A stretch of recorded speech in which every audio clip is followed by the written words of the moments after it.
وجوب طاعت اللہ تعالی. خواتین میں سے پڑھی.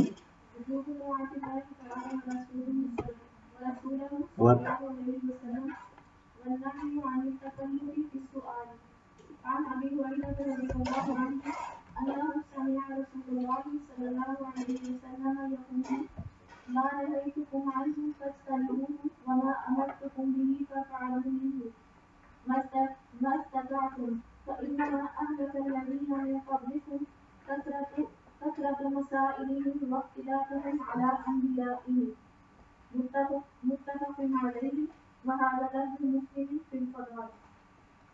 چلیے. وجوب طاعت اللہ تعالی و رسولہ صلی اللہ علیہ وسلم والنہی عن التکلف فی السؤال. عن ابی ہریرہ رضی اللہ عنہ انہ سمع رسول اللہ صلی اللہ علیہ وسلم یقول ما نہیتکم عنہ فاجتنبوہ وما امرتکم به فافعلوا منہ ما استطعتم فإنما أهلك الذين من قبلكم كثرة مسائلهم واختلافهم على أنبيائهم. متفق عليه وهذا لفظ مسلم في الفضائل. وجوب طاعت اللہ تعالی و رسولہ صلی اللہ علیہ وسلم. اللہ تعالی اور اس کے رسول صلی اللہ علیہ وسلم کی اطاعت کا وجوب. اللہ تعالی اور اس کے رسول صلی اللہ علیہ وسلم کی اطاعت کا وجوب.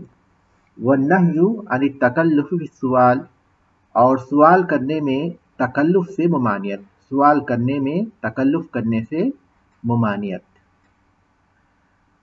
سوال کرنے میں تکلف کرنے کی ممانعت. عن ابی ہریرہ رضی اللہ عنہ انہ سمع رسول اللہ صلی اللہ علیہ وسلم یقول. ابو ہریرہ رضی اللہ تعالیٰ عنہ سے روایت ہے کہ انہوں نے رسول اللہ صلی اللہ علیہ وسلم کو فرماتے ہوئے سنا ما نہیتکم عنہ فاجتنبوہ، جس چیز سے میں تمہیں منع کروں تم اس سے اجتناب کرو. جس چیز سے میں تمہیں روکوں اس سے رک جاؤ. ما نہیتکم عنہ فاجتنبوہ، جس چیز سے میں تمہیں روکوں تم اس سے رک جاؤ. جس چیز سے منع کروں اس سے اجتناب کرو. وما امرتکم بہ فافعلوا منہ ما استطعتم، اور وعلیکم السلام، اور جس چیز کا میں تمہیں حکم دوں، اور جس چیز کا میں تمہیں حکم دوں جتنا تم طاقت رکھتے ہو اتنا اس کو کرو. وما امرتکم بہ، اور جس چیز کا میں تمہیں حکم دوں فافعلوا منہ ما استطعتم، تو اپنے طاقت کے مطابق اسے پورا کرو، اسے ادا کرو. فإنما أهلك الذين من قبلكم كثرة مسائلهم، اس لیے کہ تم سے پہلے کے لوگوں کو سوالات کی کثرت سوالات نے ہلاک کر دیا تھا. فإنما أهلك الذين من قبلكم، اس لیے کہ تم سے پہلے لوگوں کو کثرت سوال نے ہلاک کر دیا تھا. واختلافهم على انبیائهم، اور ان کے نبیوں سے ان کے اختلاف نے ہلاک کر دیا تھا. فإنما أهلك الذين من قبلكم كثرة مسائلهم واختلافهم على انبیائهم، اس لیے کہ تم سے پہلے لوگوں کو کثرت سوال نے اور ان کے نبیوں سے ان کی مخالفت نے انہیں ہلاک کر دیا تھا.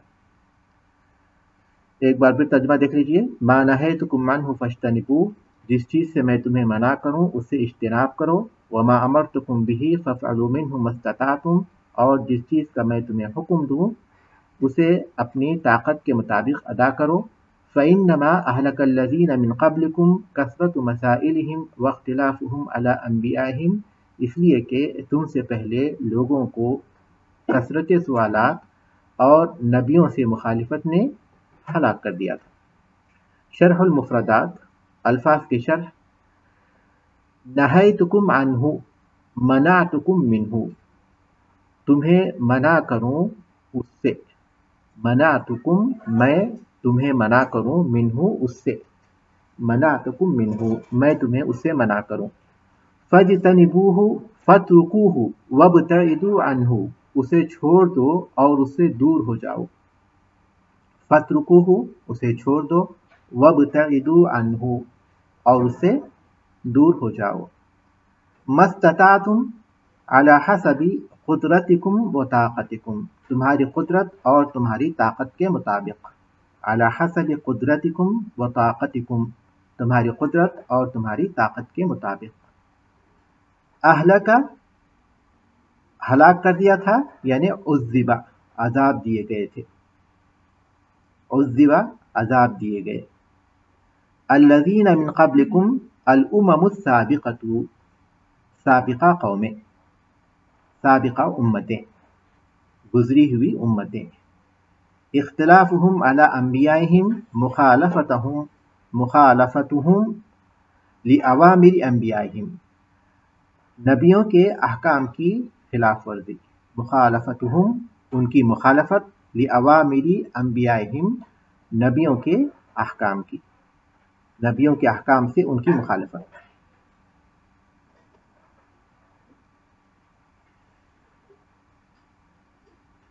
وجوب طاعت اللہ تعالی و رسولہ صلی اللہ علیہ وسلم اللہ اور اس کے رسول صلی اللہ علیہ وسلم کی اطاعت کا وجوب یعنی اللہ اور اس کے رسول صلی اللہ علیہ وسلم کی اطاعت واجب ہے. والنہی عن التکلف فی السؤال اور سوالات کرنے میں پوچھنے میں تکلف کرنے کی ممانعت.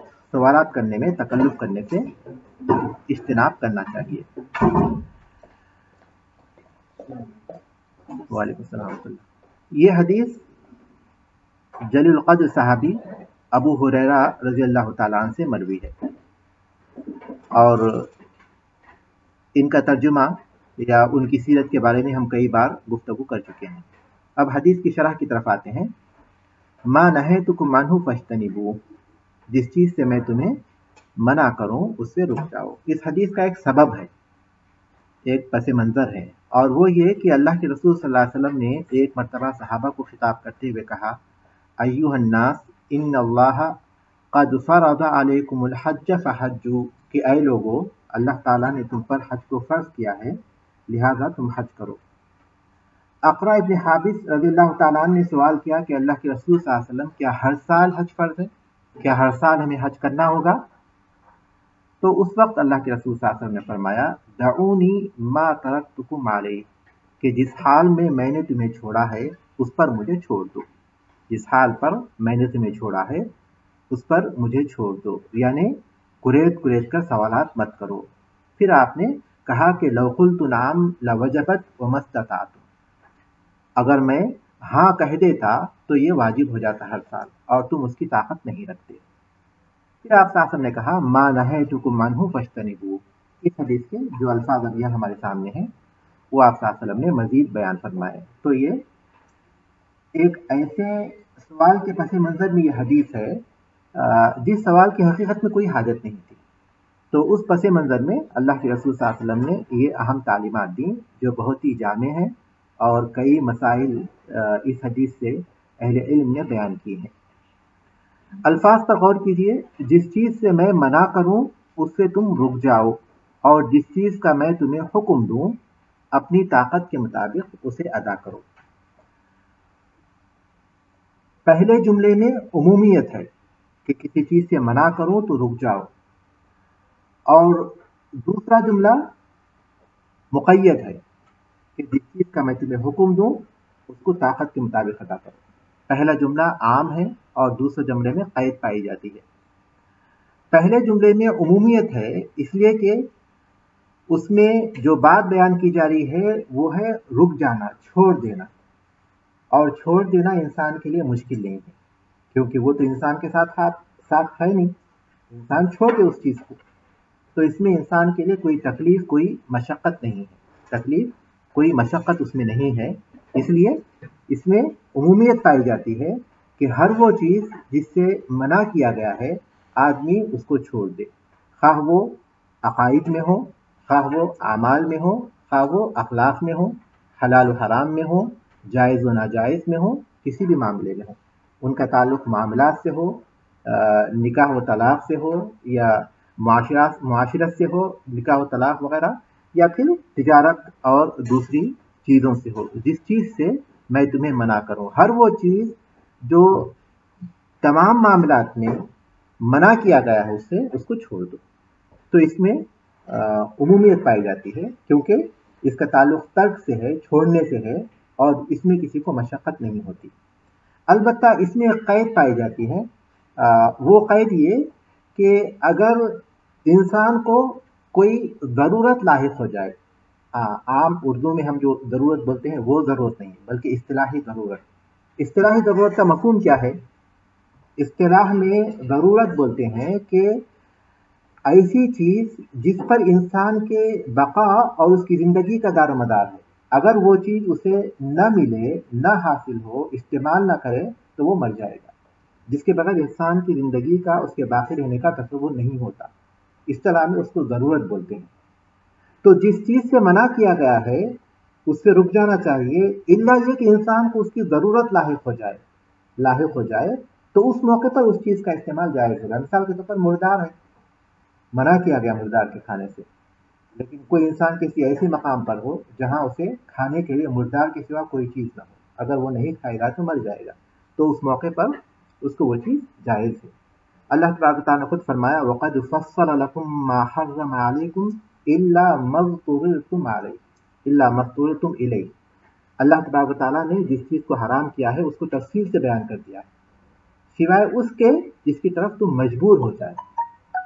اسی لیے اہل علم ایک قاعدہ بیان کرتے ہیں، وہ قاعدہ یہ ہے کہ لا واجب مع عجز ولا محرم مع الضرورہ، کہ عاجزی کی صورت میں کوئی چیز واجب نہیں ہوتی۔ آدمی جب عاجز آ جائے تو اس پر واجب نہیں ہوتا کیونکہ وہ مجبور ہو گیا، اور ضرورت کے موقع پر وہ حرام نہیں ہوتی کوئی چیز، ضرورت کے موقع پر کوئی چیز حرام نہیں ہوتی۔ لا واجب مع عجز ولا محرم مع الضرورہ، ٹھیک ہے؟ تو رک جانے کے سلسلے میں عمومیت ہے سوائے ایک قید کے، اور وہ کیا ہے؟ ضرورت لاحق ہو جائے اور انسان مجبور ہو جائے، اضطراری کیفیت سے دو چار ہو جائے۔ اور حکم جو دیا گیا اس میں قید لگا دی گئی کہ اس میں کرنا ہے انسان کو، اور کرنے کے لیے انسان کو محنت کرنی پڑے گی، مشقت کرنی پڑے گی، قربانی دینی پڑے گی۔ اس میں انسان کی طاقت کا سوال آئے گا کہ انسان کتنی طاقت رکھتا ہے، کتنی طاقت نہیں رکھتا۔ تو اس لیے اس کے بارے میں کہا گیا کہ جتنی تم طاقت رکھتے ہو اپنی طاقت کے مطابق اسے ادا کرو، اپنی جو طاقت ہے اسے کرنا ہے۔ البتہ کوئی چیز طاقت سے باہر ہو جائے تو اس میں رخصت دی گئی، شریعت خود رخصت پر مبنی ہے۔ مثال کے طور پر کوئی شخص اگر کھڑے ہو کر نماز نہیں پڑھتا تو وہ کیسے پڑھے گا؟ بیٹھ کر بھی نہیں پڑھ سکتا تو لیٹ کر پڑھے گا۔ اور اگر کوئی شخص پانی نہ ہونے کی وجہ سے پانی استعمال نہیں کر سکتا، بیمار ہے یا پھر پانی نہیں ہے، تو وہ کیا کرے گا؟ تیمم کرے گا۔ تو اسی طرح شریعت میں خود ایسے احکام دیے گئے ہیں جس میں انسان کی استطاعت کا خیال رکھا گیا، لیکن پھر بھی اگر انسان کسی چیز کی استطاعت نہیں رکھتا ہو تو اس کو اس بات کی اجازت ہے کہ وہ اپنی طاقت کے مطابق اسے ادا کرے، اور اس کی طاقت نہیں ہوگی تو احکام اس پر سے معاف ہو جائیں گے۔ قرآن مجید میں اللہ تعالیٰ نے فرمایا فاتقوا اللہ ما استطعتم، اللہ تعالیٰ سے اتنا ڈرو جتنا تم طاقت رکھتے ہو۔ یہ بہت اہم قاعدہ ہے، بہت اہم قاعدہ ہے کہ آدمی پر فلاں چیز واجب ہے، فلاں چیز ضروری ہے، فلاں چیز فرض ہے، لیکن جیسی انسان کے پاس کوئی عاجزی آ جاتی ہے تو فوراً اس کے ساتھ رخصت پیدا ہو جاتی ہے۔ یہ اللہ تبارک تعالیٰ کے دین میں بہت زیادہ سہولت اللہ تبارک تعالیٰ نے رکھی ہے۔ تو ایک مسلمان کو یہی بات اپنے پیش نظر رکھنی چاہیے، شرعی احکام میں وہ دیکھے کہ وہ کون سی چیزیں ہیں جس سے منع کیا گیا ہے اس سے رک جائے، اور دیکھے کہ کون سی چیزیں ہیں جو اس پر فرض کی گئی ہیں، ضروری قرار دی گئی ہیں، جن کا حکم دیا گیا ہے، ان کو اپنی طاقت بھر ادا کرنے کی کوشش کرے۔ اس طریقے پر اسے چلنا چاہیے، شرعی احکام کو جانے، ان کے بارے میں تفقہ، ان کے بارے میں سمجھ حاصل کرے اور اس پر عمل کرنے کی کوشش کرے۔ ان چیزوں کو چھوڑ کر ایسی چیزوں کے پیچھے پڑنا جس میں کوئی فائدہ نہیں ہوتا، عام طور پر غیر ضروری سوالات کے پیچھے پڑنا اور قریبنا چیزوں کو، اور ایسی گہرائی میں جانے کی کوشش کرنا جو حقیقت میں واقع نہیں ہوگی، یا فرضی مسائل ہیں جن کا حقیقت سے کوئی تعلق نہیں رکھتا، یہ چیز مناسب نہیں ہے۔ اسی لیے کہا گیا، اس کے بعد کا جملہ اسی سے متعلق ہے کہ ایک مسلمان کے لیے جس ڈگر پر چلنا ہے وہ یہ کہ جن چیزوں سے منع کیا گیا ہے ان سے رک جائے اور جن چیزوں کا حکم دیا گیا ہے ان کو بجا لائے اور مزید ایسی چیزوں کے پیچھے نہ پڑے، غیر ضروری طور پر ایسی چیزوں کے پیچھے نہ پڑے جو کہ اس کے لیے فائدہ مند نہیں ہوتی، اس لیے کہ تم سے پہلے جو لوگ گزرے تھے ان کو سوالات کی کثرت نے اور ان کے نبیوں سے ان کی مخالفت نے ہلاک کر دیا تھا۔ سوالات کی کثرت، ایسے سوالات جو حقیقت میں جن کی ضرورت نہیں ہوتی، جیسا کہ اس حدیث کا جو سبب بیان کیا جاتا ہے اس سبب میں کیا ہوا سوال کہ کیا حج ہر سال میں کرنا ہے، اور اس کی بہت اچھی مثال ہمارے پاس قرآن مجید میں ہے۔ جب اللہ تبارک و تعالیٰ نے بنی اسرائیل کو حکم دیا، جب کسی قریے میں کسی شخص کا قتل کر دیا گیا اور وہ لوگ اختلاف کرنے لگے، ایک دوسرے پر الزام لگانے لگے، اور اس کے بعد موسیٰ علیہ السلام کے پاس گئے تو اللہ تبارک و تعالیٰ نے حکم دیا کہ وہ ایک گائے ذبح کریں۔ انہوں نے کہا کہ ان اللہ یأمرکم ان تذبحوا بقرہ، اللہ تعالیٰ تمہیں حکم دیتا ہے کہ تم ایک گائے ذبح کرو۔ یہ حکم تھا اللہ تبارک تعالیٰ کا۔ کوئی بھی گائے وہ لیتے، ذبح کر دیتے، اور ذبح کرنے کے بعد اس کے گوشت کا ایک حصہ اس میت کو لگا دیتے تو میت زندہ ہو جاتا اور بتا دیتا کہ قاتل کون ہے۔ یہ ان کے لیے کافی تھا، لیکن وہ لوگ کہنے لگے کہ اتتخذنا ہوا، کہ آپ ہم سے مذاق کرتے ہیں۔ وہ یہ اپنی عقل کا استعمال، اس میں کوئی شک نہیں، یہ بات بہت عجیب ہے۔ ایک گائے کے، مرے ہوئے گائے کے گوشت کے حصے سے مردے کے زندہ ہونے کا کیا تعلق؟ عقل کے لیے یہ بات عجیب ہے، لیکن نفس تھی ان کے سامنے، اور وہ نفس تھا موسیٰ علیہ السلام کا حکم، اور یہ اللہ تبارک تعالیٰ۔ تو عقل کے مقابلے میں، نفس کے مقابلے میں عقل کی کوئی اہمیت نہیں ہوتی، لیکن بجائے اس کے کہ انہوں نے نفس پر وہ عمل کر لیتے، انہوں نے جو ایسے سوالات کیے جس کا تعلق کریدنے سے تھا، غیر ضروری طور پر کریدنے سے تھا۔ تو اس کے بعد وہ لوگ کہنے لگے کہ ہمارے لیے بتائیے کہ وہ گائے کیسی ہونی چاہیے۔ تو اس کے بعد پہلی شرط لگا دی گئی کہ لا فارد ولا بکر عوان بین ذالک، کہ وہ گائے ایسی ہو جو نہ تو بوڑھی ہو اور نہ بالکل بچہ ہو، بلکہ ان دونوں کے درمیان جوان گائے ہو۔ خیر اس کے باوجود بھی کوئی بھی ایسی جوان گائے لیتے، ذبح کر دیتے تو مقصود حاصل ہو جاتا۔ کہنے لگے کہ اس کا رنگ کیا ہوگا، تو اللہ تبارک تعالیٰ کی طرف سے قرآن کی آیت آئی اور اس کو کہا گیا کہ انہا بقرۃ صفراء فاقع لونہا تسر الناظرین، کہ وہ گائے زرد رنگ کی ہو، چمکتی ہوئی ہو اور دیکھنے والوں کو اس کا رنگ اچھا لگتا۔ اس کے باوجود بھی اگر وہ ذبح کر دیتے تو مسئلہ حل ہو جاتا، لیکن انہوں نے پھر سوال کیا کہ وہ گائے کرتی کیا ہو، کیسی ہو۔ تو اس کے بعد پھر مزید ایک شرط لگا دی گئی، لا ذلول تثیر الارض ولا تسقی الحرث مسلمۃ لا شیۃ فیہا، وہ گائے ایسی ہو جس نے کبھی کوئی کام نہ کیا، نہ ہل جوتنے والی ہو، نہ کھیتوں کو پانی دینے والی ہو، اور بالکل صحیح سالم ہو، بے داغ گائے ہو۔ اتنی شرطوں کے بعد پھر وہ بڑی مشکل کے ساتھ نکلے، اور کہا جاتا ہے کہ جی اتنے شرطوں کے ساتھ ایک شخص کے پاس گائے ان کو مل گئی، اور وہ جو آدمی تھا اس نے جب دیکھا کہ ان کو ضرورت ہے تو وہ ان کو گائے اس وقت تک دینے پر راضی نہیں ہوا جب تک کہ وہ اس گائے کے وزن کے برابر سونا اس کو نہ دے۔ تو انہوں نے اس کو سونا دیا اس گائے کے برابر، اور اس کے بعد اس کو لائے، ذبح کیا اور اس کے ایک حصے کو مقتول سے لگا دیے تو وہ زندہ ہوا، اور زندہ ہو کر اس نے بتا دیا کہ کس نے اس کو قتل کیا تھا، ان کا اختلاف ختم ہو گیا۔ تو یہ وہ سوالات ہیں جو غیر ضروری طور پر اپنے لیے مشکلات پیدا کرنے والے ہیں، غیر ضروری طور پر ایسی مشکلات پیدا کرنے والے ہیں جو ان کے لیے مناسب نہیں ہے۔ قرآن مجید میں اللہ پاک نے فرمایا یا ایھا الذین آمنوا لا تسألوا عن اشیاء ان تبد لکم تسؤکم، اے ایمان والو ایسی چیزوں کے بارے میں نہ پوچھو کہ اگر وہ بیان کر دیے جائیں تو وہ تمہیں ناگوار گزریں۔ وَإِن تَسْأَلُوا عَنْهَا حِينَ يُنَزَّلُ الْقُرْآنُ تُبْدَ لَكُمْ، اور قرآن کی نزول کے زمانے میں اگر تم یہ پوچھو گے تو اس پر واضح کر دیے جائیں گے۔ تو اس بات سے بنا کیا گیا کہ ایسے سوالات کیے جائیں کہ انسان کے سوال کرنے کے بعد پھر ان پر کوئی سختی ہو جائے، ورنہ وہ چیز رخصت تھی آدمی کے لیے، لیکن اس نے سوال کیا تو پھر اس کے بعد اس کے بارے میں احکام دیا گیا۔ یہ حصہ تو وحی کے نزول کے زمانے میں تھا، کیونکہ اس وقت اس بات کا امکان تھا کہ لوگوں کے سوالات کے نتیجے میں کچھ شدت پیدا کر دی جائے، جیسا کہ بنی اسرائیل کے ساتھ پیش آیا تھا۔ انہوں نے بہت سے سوالات کیے تو اور بھی بہت سی چیزوں کے ساتھ واقع ہوئے، کئی چیزیں ان پر حرام کر دی گئیں، کئی بیڑیوں میں وہ جکڑ دیے گئے پابندیوں کے، محض اپنی نبیوں سے اختلاف کرنے کی وجہ سے اور سوالات کرنے کی وجہ سے۔ تو اس بات کا امکان اس وقت تھا جبکہ وحی کے نزول کا دور تھا، لیکن جب وحی کے نزول کا دور نہیں رہا تو آدمی کو گنجائش ہے کہ وہ سوال کر سکتا ہے، لیکن سوالات میں کچھ باتوں کا خیال رکھنا ضروری ہے۔ اس حدیث میں جو بات بیان کی گئی ہے، اس کے علاوہ قرآن کی آیت میں جو بات بیان کی گئی ہے کہ ایسی چیزوں کے بارے میں لا تسألوا عن اشیاء ان تبد لکم تسؤکم، کہ ایسی چیزوں کے بارے میں نہ پوچھو کہ اگر واضح کر دی جائیں گے تمہیں ناگوار گزرے۔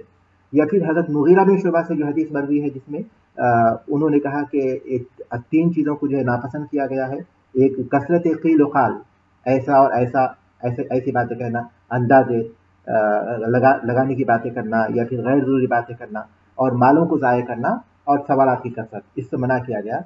تو ان آیتوں، اس طرح کی آیتوں اور ان احادیث کی بنیاد پر بعض لوگ اپنی زندگی کے معاملات میں یا پھر حلال و حرام، جائز و ناجائز کے بارے میں جاننا نہیں چاہتے، بلکہ پوچھتے ہی نہیں، کیونکہ یہ کہتے ہیں کہ اگر جانیں گے، معلوم ہو جائے گا، تو پھر عمل کرنا مشکل ہو جائے گا ہمارا۔ یعنی عمل کرنے کے بہانے سے، یا پھر ایسا نہ ہو کہ حلال و حرام جب جان لیں گے تو پھر مخالفت وہ نہیں کر سکتے، اس لیے وہ سوالات نہیں کرتے، بلکہ اپنی اسی جہالت پر باقی رہتے ہیں اور حلال و حرام کی تمیز کے بغیر زندگی گزار دیتے ہیں۔ اور یہ بہت بڑی غلطی ہے، کیونکہ اللہ تبارک و تعالیٰ نے علم کے حصول کو واجب قرار دیا ہے، علم کے حصول کو واجب قرار دیا ہے، اور یہ وہ چیز ہے جو معلوم کرنا ضروری ہے۔ انسان کبھی بھی یہ سوچ کر کہ اگر میں جان لوں گا تو میں عمل نہیں کر سکوں گا، اگر اس کی وجہ سے وہ علم حاصل نہیں کرتا تو وہ 2 غلطیاں کر رہا ہے، ایک تو عمل نہیں کرنے کی، اور دوسری علم حاصل نہ کرنے کی، 2 فرائض کو وہ چھوڑ رہا ہے۔ تو اس لیے انسان کو کبھی بھی یہ غلطی نہیں کرنی چاہیے۔ ہاں، البتہ سوال کرنے کے سلسلے میں انسان کو بعض باتوں کا خیال رکھنا ہے۔ پہلی بات یہ کہ سوال میں سوال محمود بھی ہے اور سوال مذموم بھی ہے۔ محمود سوال جو قابل تعریف ہے، اور مذموم جو قابل مذمت ہے۔ سوال محمود وہ ہے جو انسان علم کے حصول کے لیے یا عمل کے لیے سوال کرتا ہے۔ عبادت کا طریقہ کیا ہے، تاجر ہے تو وہ تجارت کے احکام جاننا چاہتا ہے، نکاح کرنا چاہتا ہے تو نکاح کے تعلق سے جو اسلامی احکام ہے وہ جاننا چاہتا ہے، طلاق دینا چاہتا ہے تو اس کے تعلق سے احکام معلوم کرنا چاہتا ہے۔ مطلب یہ کہ اپنے عمل کے لیے اللہ تبارک تعالیٰ کو راضی کرنے کا کیا طریقہ ہو سکتا ہے، وہ یہ جاننا چاہتا ہے۔ محمود ہے، یہ قابل تعریف ہے۔ اللہ تبارک تعالیٰ نے فرمایا فَاسْأَلُوا أَهْلَ الذِّكْرِ إِن كُنتُمْ لَا تَعْلَمُونَ، اہل ذکر سے، اہل علم سے سوال کرو اگر تم نہیں جانتے۔ تو یہ ضرورت ہے اس طرح کے سوال کی۔ سوال کا جو دوسرا حصہ ہے مذموم، جس کی مذمت کی گئی، جس کو ناپسند کیا گیا، تو وہ ایسے سوالات ہیں جن کی حقیقت میں کوئی ضرورت نہیں ہوتی۔ مثال کے طور پر ایسی چیزیں جن کے علم کو اللہ تعالیٰ نے اپنے ساتھ خاص رکھا ہے، امور غیب، کسی کو نہیں بتایا، ان چیزوں کے بارے میں سوال کرنا، غیبی امور کے بارے میں سوال کرنا کہ فلاں چیز جو ہے جنت میں کیسی ہوگی، وہ چیزیں جو کہ ہم کو نہیں بتائی گئی۔ بعض لوگ آدم علیہ السلام دنیا میں کس مقام پر اتارے گئے، یا جس درخت سے ان کو روکا گیا تھا وہ کس چیز کا تھا، بہت زیادہ کوشش کرتے ہیں، حالانکہ وہ چیزیں نہیں بتائی گئی۔ جب نہیں بتائی گئی تو ہمارے پاس جانے کا کوئی ذریعہ نہیں ہے، ہمارے پاس جانے کا ذریعہ وحی ہے۔ جب وحی میں وہ چیز نہیں بتائی گئی تو پھر ہم ان چیزوں کے پیچھے پڑے، جبکہ بہت سی ایسی چیزیں ہیں جن کے بارے میں ہم اب تک نہیں جانتے، جن کا تعلق ہمارے عمل سے ہے، تو وہ مناسب نہیں۔ یا پھر استہزاء کے طور پر سوال کرنا، استہزاء کے طور پر، تمسخر کے طور پر، سرکشی کے طور پر، جیسے کہ مختلف قومیں اپنی نبیوں سے معجزات کا سوال کرتی تھی کہ فلاں معجزہ ظاہر کیجیے، فلاں معجزہ ظاہر کیجیے۔ یا پھر کسی کے علم کو جانچنے کے لیے، یا پھر اہل علم کے اختلاف کو جاننے کے لیے سوال کرتا کہ کسی مسئلے کے بارے میں آدمی کسی عالم سے پوچھتا ہے، اس کے بعد پھر وہی سوال دوسرے سے کرتا ہے۔ عمل کرنا مقصد نہیں ہوتا، بلکہ یہ دیکھنا چاہتا ہے کہ اس مسئلے میں وہ کیا کہتے ہیں۔ اس طرح جو اہل علم کے درمیان اختلافات کو ہوا دیتا ہے، تو یہ مذموم سوال ہے۔ اور اسی طرح ایسے سوالات ہیں جن کی حقیقت میں کوئی عمل سے ضرورت نہیں ہوتی، عمل سے اس کا تعلق نہیں ہوتا، بلکہ انسان جو ہے غیر ضروری طور پر وقت گزاری کرتا ہے، جس میں اس کا کوئی فائدہ نہیں ہوتا۔ مثال کے طور پر وہ چیزیں ہیں جو واقع نہیں ہوئی، وہ چیزیں واقع نہیں ہوئی، اگر ایسا ہو جائے تو ہم کیا کریں، یا ویسا ہو جائے تو ہم کیا کریں۔ اسلاف کے بارے میں آتا ہے کہ وہ اس طرح کے سوالات کو ناپسند کرتے تھے۔ ہمارے سلف میں سے کسی کے بارے میں آتا ہے کہ کسی نے پوچھا کہ اس چیز کے بارے میں آپ کا کیا حکم ہے، ایسی کوئی چیز تھی، تو انہوں نے کہا کہ کیا یہ واقع ہو گئی ہے، تو اس نے کہا کہ نہیں، تو کہا کہ جب واقع ہو جائے گی تب اس کے بعد آنا۔ تو جو چیزیں ایسی نہیں ہیں اس کو امام احمد رحمۃ اللہ علیہ اس کو ناپسند کرتے تھے کہ جو چیزیں واقع نہیں ہوئی ہے ان کے بارے میں سوال کیا جائے۔ تو سوال کا جو ہے ایک اسلوب ہے، ایک طریقہ ہے، اس کے بارے میں اس اسلوب کے ساتھ سوال کرنے میں کوئی حرج نہیں ہے۔ یہاں جس چیز کا ذکر کیا گیا وہ مذموم سوالات ہیں، وہ مذموم سوالات ہیں، ایسے سوالات ہیں جن کی حقیقت میں کوئی حاجت نہیں ہوتی۔ اور ان سوالات کی کثرت جن کا تعلق علم و عمل سے نہیں ہوتا بلکہ ایسی چیزوں سے ہوتا ہے جو انسان کے لیے ضرورت نہیں ہوتی۔ نبیوں سے اختلاف کیا ہے؟ نبیوں سے اختلاف ہے ان کے احکام کی مخالفت کرنا۔ پہلے تو دیکھیے سوالات کی کثرت اور عمل نبیوں کے تعلیمات کے مخالف۔ اصل جو چیز ہے وہ مفقود ہے، اور جو چیز نہیں ہونی چاہیے اس کی بہتات ہے۔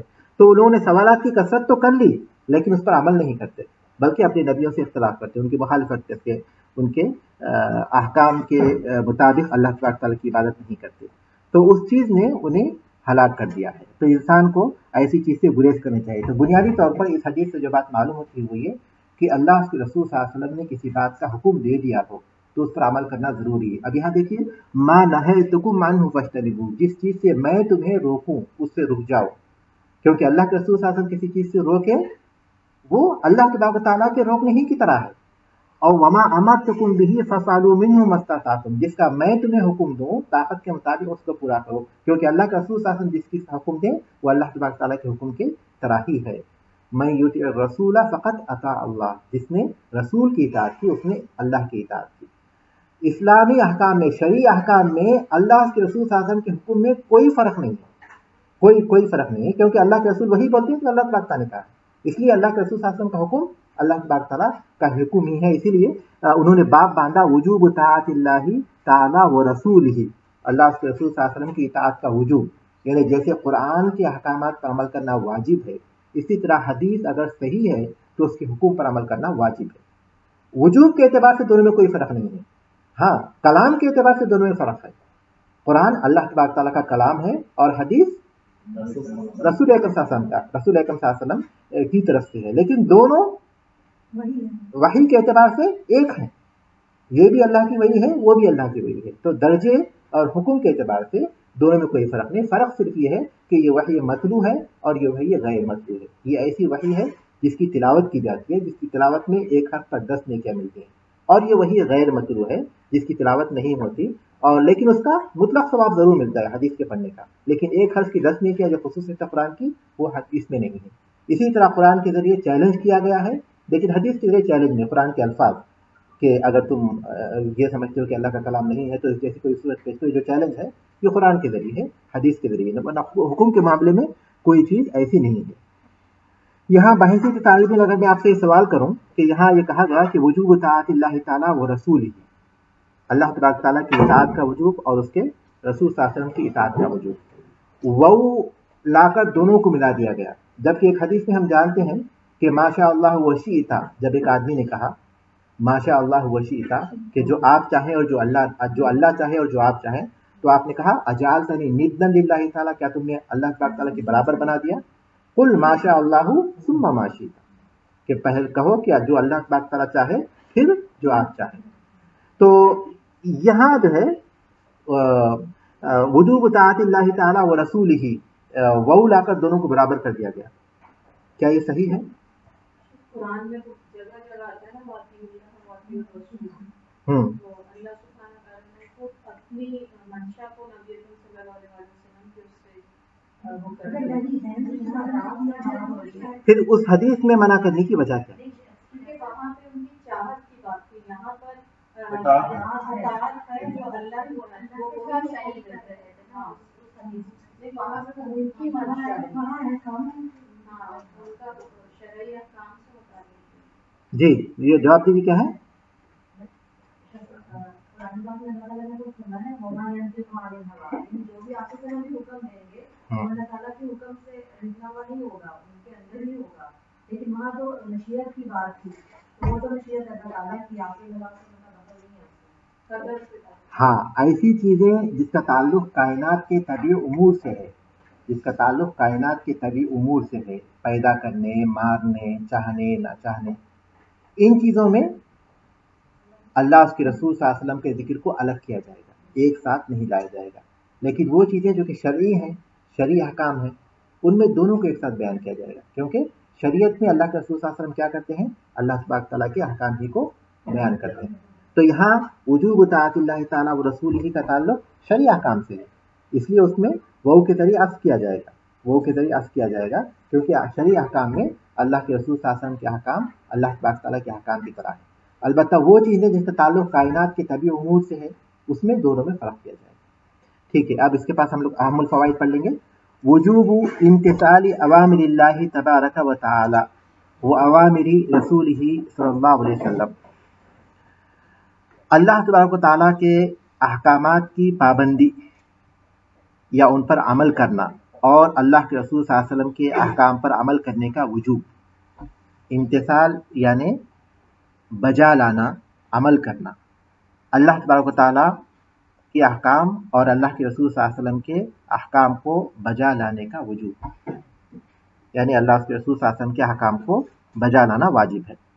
ثانیاً النہی عن التکلف، تکلف سے ممانعت، والسؤال عما سکت عنہ، اور اس چیز کے بارے میں سوال جس کے بارے میں خاموشی اختیار کی گئی ہے، اس سے ممانعت۔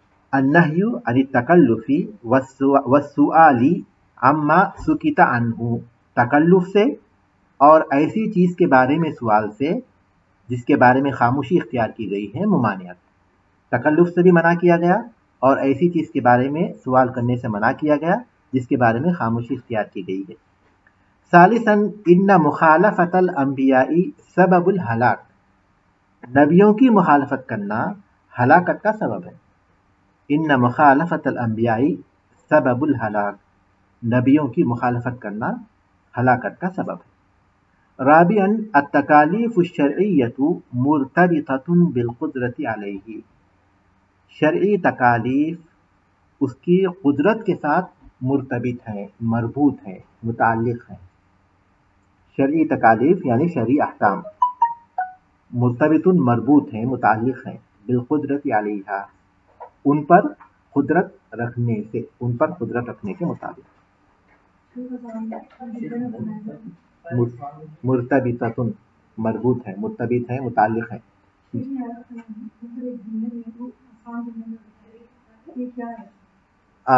اس کا آسان مطلب یہ کہ شریعت کے جو احکام ہیں اس کا تعلق ہماری قدرت سے، جتنی قدرت ہے اتنا کریں گے۔ جی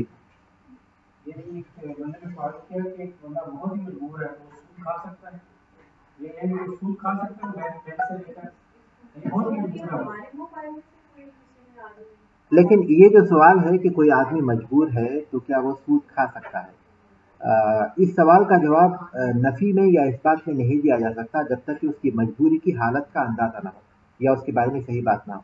بہت سی چیزیں ایسی ہیں جن کے بارے میں انسان سمجھتا ہے کہ مجبور ہے، حقیقت میں مجبور نہیں ہوتا، اور اس کے کھانے کی نوعیت کیا ہے، کیا وہ باقاعدہ لوگوں کو پیسے دے رہا ہے اور اس کے بعد سود لے کر کھا رہا ہے، یعنی بینک سے لون لیا ہے، ہاں اس کے بعد ذریعہ معاش نہیں ہے یا کوئی مجبوری ہے یا فار ایگزامپل کسی کو کھانا فروغ ہو گیا، وہ اس کی وائف ہے، بچے چھوٹے ہیں، بیوی ہے، بچے چھوٹے ہیں، ہم فروغ ہو گیا ہے، اس کے پیسے بینک میں پڑے ہوئے ہیں، تو کیا وہ کچھ کام نہیں کر سکتی؟ نہیں، اس کے بارے میں ہم نہیں کہہ سکتے جب تک کہ اس کے سارے جو کام ہو سکتے ہیں، مطلب ہے کہ بہت سارے احتمالات ہیں کہ ایسے اور ایسے کیا جا سکتا ہے، جب تک کہ وہ سارے احتمالات کو بارے میں اندازہ نہ لگایا جائے تب تک ہم نہیں کہہ سکتے۔ اس لیے یہ جب پوری اس کی کیفیت سامنے ہوگی تب اس کا سوال ہو سکتا ہے۔ جی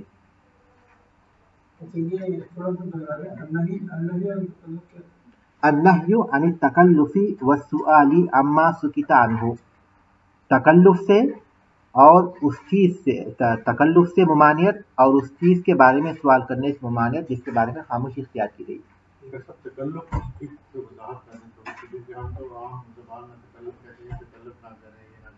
تکلف کا مطلب ہاں، تکلف سے سوال کرنے کا مطلب یہ ہے کہ خیالی سوالات جو کہ واقع نہیں ہوئے، غیر ضروری طور پر قریدنا، ان کا سوال تکلف ہی تو تھا۔ بنی اسرائیل کا جو سوال تھا کہ انہوں نے رنگ کے بارے میں پوچھا، پھر فلاں چیز کے بارے میں فلاں چیز کے بارے میں پوچھا، تکلف اسی کو کہتے ہیں۔ تکلیف کا جو معنی کیا ہے؟ تکلیف کا معنی ہے وجوب سے، شرعی احکام کے عمل کرنے سے تکلیف آدمی کو گویا وہ تکلیف ہی کے معنی ہے، کیونکہ آدمی کو اس کا ذمہ دار بنایا گیا۔ معنی مفہوم وہی ہے، لیکن یہ وجوب کے معنی میں آ جاتا ہے، شرعی احکام کا ہم کو ذمہ دار بنایا گیا اس معنی میں جی۔ تو ہم وجوب طاعت اللہ تعالیٰ و رسولہ، اللہ اس کے رسول صلی اللہ علیہ وسلم کی اطاعت کا وجوب، اللہ اور اس کے رسول صلی اللہ علیہ وسلم کی اطاعت کا وجوب، والنہی عن التکلف فی السؤال، اور سوال کرنے میں تکلف کرنے سے ممانعت۔